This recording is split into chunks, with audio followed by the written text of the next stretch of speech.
बिस्मिल्लाहिर्रहमानिर्रहीम।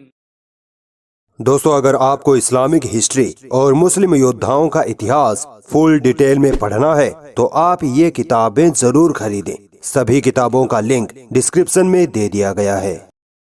अस्सलाम वालेकुम दोस्तों, मेरा नाम आसिफ खान और आप देख रहे हैं इंडियन मुस्लिम। खैर मकदम करता हूं मैं आपका हमारी Q&A वीडियो में। तो दोस्तों, मैं फिर से हाजिर हूं आपके 10 सवालों के साथ। तो देखते हैं आज के इन 10 सवालों में से कौन सा सवाल है जो आपको पसंद आएगा।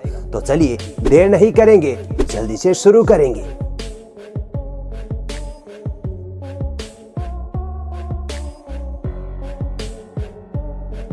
भूरे सियार का सवाल है कि अगर मुगल भारत ना आते तो भारत आज कैसा होता। मुगल भारत ना आते तो भारत कैसा होता?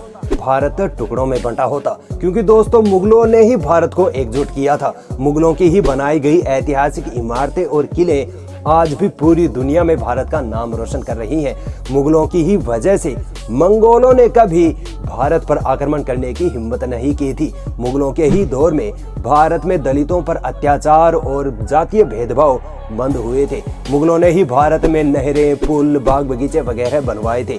मुगलों के ही दौर में भारत दुनिया का सबसे अमीर देश माना जाता था। मुगलों के ही दौर में भारत की जीडीपी दुनिया की सबसे ज्यादा जीडीपी 24% तक पहुंच चुकी थी। मुगलों ने ही भारत को सोने की चिड़िया बनाया था। अगर मुगल भारत ना आते तो ये सब कभी नहीं होता।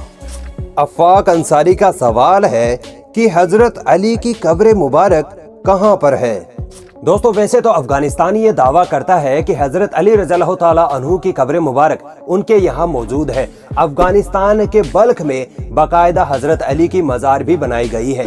मगर दोस्तों, मेरे इल्म में नहीं है कि हजरत अली कभी अफगानिस्तान गए थे। ज्यादा ऑथेंटिक और सही रिवायतों के मुताबिक तो हजरत अली रज़ियल्लाहु ताला अन्हु की कब्र मुबारक इराक के नजफ शहर में ही मौजूद है, जिसे इमाम अली शरीन कहते हैं।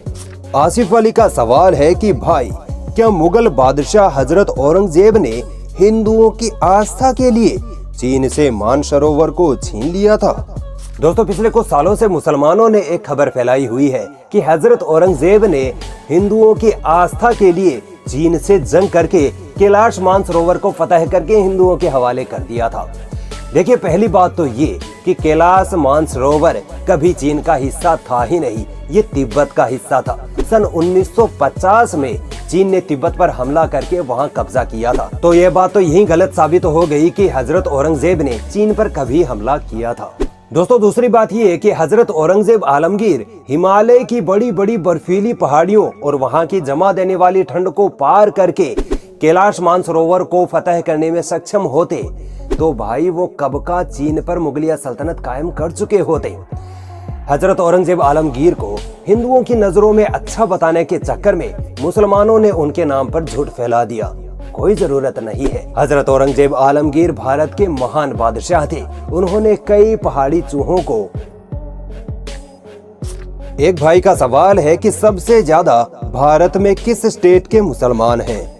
देखिए, तादाद के हिसाब से तो यूपी में सबसे ज्यादा मुसलमान रहते हैं, लगभग 4 करोड़ के आसपास। यूपी के बाद बंगाल में लगभग 2.5 से 3 करोड़ मुसलमान रहते हैं। इसके बाद Bihar, Maharashtra, Assam, Kerala and so on. Rita Qureshi का सवाल है कि अगर कोई हिंदू मुस्लिम लड़के से जबरदस्ती जय श्री राम का नारा लगवाए तो क्या वह मुस्लिम लड़का ईमान से निकल जाएगा? जी नहीं। अगर कोई आपसे जबरदस्ती जय श्री राम का नारा लगवाता है और फिर वो आपको जान से मारने पर उतारू हो जाता है तो इस सिचुएशन में आप सिर्फ जुबान से जय श्री राम कह दें तो इससे आप पर कोई गुनाह नहीं होगा, बशर्ते कि आपके दिल में तौहीद व ईमान बाकी रहना चाहिए। और अगर इस सिचुएशन में भी अगर कोई मुसलमान ये कह दे कि भले ही तुम मेरी जान ले लो मगर मैं जबरदस्ती का जय श्री राम नहीं बोलूंगा, तो ये उसके ईमान का हायर लेवल होगा, उसके लिए शहादत का मुकाम होगा।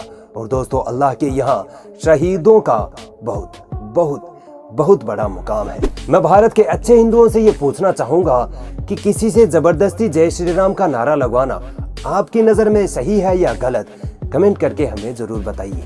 अफरीन आलम का सवाल है कि भाई, बिग बैंग क्या सच में था? आज सभी साइंटिस्ट क्यों कह रहे हैं कि बिग बैंग एक फेक थ्योरी है? कौन साइंटिस्ट कह रहा है कि बिग बैंग थ्योरी एक फेक थ्योरी है? देखिए, बिग बैंग थ्योरी अब एक साइंटिफिक फैक्ट बन चुकी है, अब इसे झुटलाया नहीं जा सकता। बिग बैंग थ्योरी कहती है कि लाखों साल पहले एक धमाका हुआ था जिसकी वजह से ये दुनिया, ये पूरी कायनात वजूद में आई थी। हैरानी की बात देखिए, वैज्ञानिकों ने तो बिग बैंग थ्योरी को आज से 100-150 साल पहले ही वजूद में लाया होगा, मगर यही बात कुरान में 1400 साल पहले से लिखी हुई है। कुरान की सूरह अंबिया की आयत नंबर 30 में अल्लाह ताला फरमाता है कि ये सूरज, चांद, सितारे, ये जमीन और आसमान सब पहले एक थे, फिर हमने इनको अलग किया, यानी एक धमाके के बाद ये कायनात वजूद में आई। जारा खान का सवाल है कि रज़ी अल्लाहु अन्हु का क्या मतलब होता है? देखिए, रज़ी अल्लाहु अन्हु के दो मतलब होते हैं। एक तो ये कि अल्लाह उनसे राजी हुआ यानी हो चुका, और दूसरा ये कि अल्लाह उनसे राजी हो यानी दुआई कलिमात। देखिए, हम जब किसी सहाबी के नाम के आगे रज़ी अल्लाहु अन्हु लगाते हैं तब यहाँ इसका मतलब होता है कि अल्लाह उनसे राजी हुआ, राजी हो चुका। और जब हम किसी उलमा इकराम या वलीउल्लाह के नाम के आगे रज़ी अल्लाहु अन्हु लगाते हैं तब यहाँ इसका मतलब होगा कि अल्लाह उनसे राजी हो, यानी ये यहाँ दुआई कलिमात होंगे। मगर दोस्तों, बेहतर यही होगा कि हम रज़ी अल्लाहु अन्हु सिर्फ सहाबा इकराम के नाम के साथ ही लगाएं, क्योंकि ये खास टाइटल अल्लाह ने खुद सहाबा इकराम को दिया है।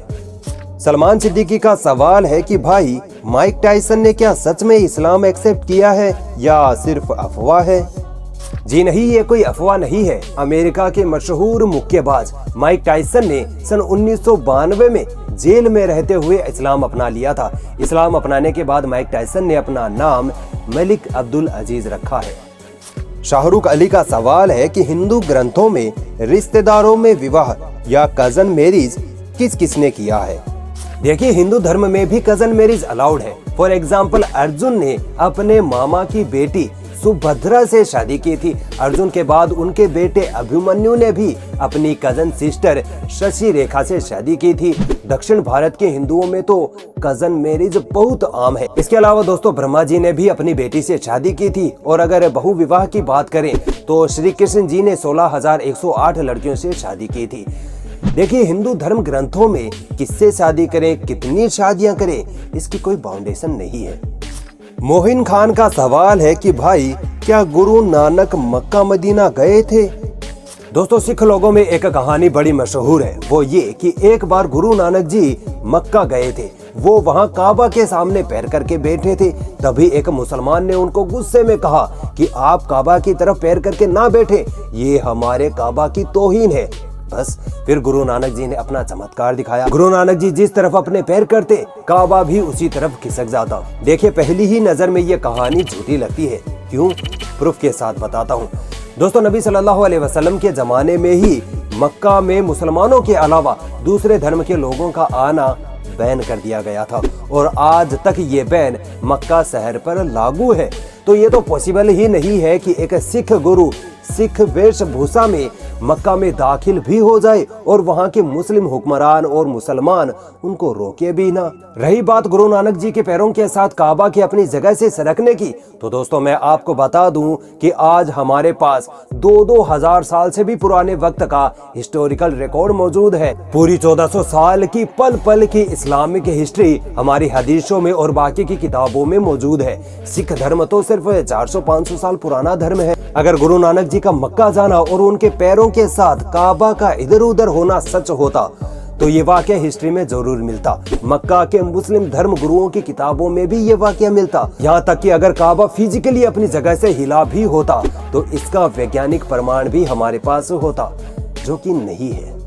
तो दोस्तों, ये थे आज के 10 सवाल। कौन से सवाल का जवाब आपको सबसे बेहतर लगा, कमेंट करके हमें जरूर बताइएगा। और अगर आप भी हमसे सवाल पूछना चाहते हैं तो यहाँ इंस्टाग्राम पर हमें फॉलो जरूर करें और जो भी आपका सवाल हो वो हमें भेज दीजिए। शुक्रिया। दोस्तों, अगर आपको इस्लामिक हिस्ट्री और मुस्लिम योद्धाओं का इतिहास फुल डिटेल में पढ़ना है तो आप ये किताबें जरूर खरीदें। सभी किताबों का लिंक डिस्क्रिप्शन में दे दिया गया है।